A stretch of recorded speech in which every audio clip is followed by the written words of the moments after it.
విజయవాడలో వంగవీటి రంగా 27వ వర్ధంతి కార్యక్రమం జరిగింది. రంగా విగ్రహానికి పూలమాలలు వేసి నివాళులర్పించిన ఆయన కుమారుడు రాధాకృష్ణ దేవినేని నెహ్రూపై తీవ్ర విమర్శలు గుప్పించారు.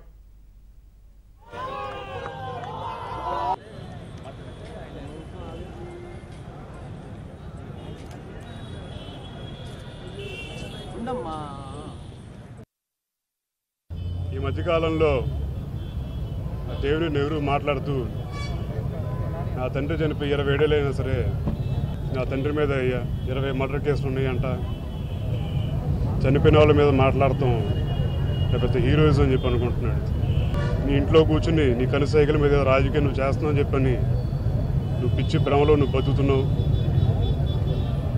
ఇవాళ ప్రజల అభిమానంతో ఏదన్నా మనం చేయాల్సిందే తప్ప మనం డబ్బా సెల్ఫ్ డబ్బా కొట్టుకుని కాదు.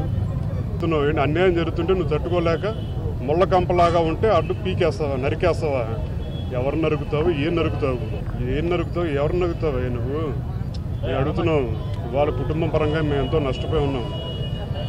ఒక నాయకుడు కోల్పోయారు. మేము అయినా సరే బరాయిస్తూ ఉన్నాం ఇన్ని సంవత్సరాల పాటు.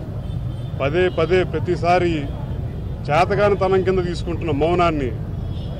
నష్టపోయి ఉన్నాం. మళ్ళీ ఇలాంటి నష్టం ఏ కుటుంబానికి జరగకూడదని చెప్పని మౌనాన్ని నువ్వు చేతగానితనం కింద తీసుకో. మాకు సిద్ధం అంటే మేము దేనికైనా సిద్ధం వేసేది, మేము దేనికైనా రెడీ అయ్యేది.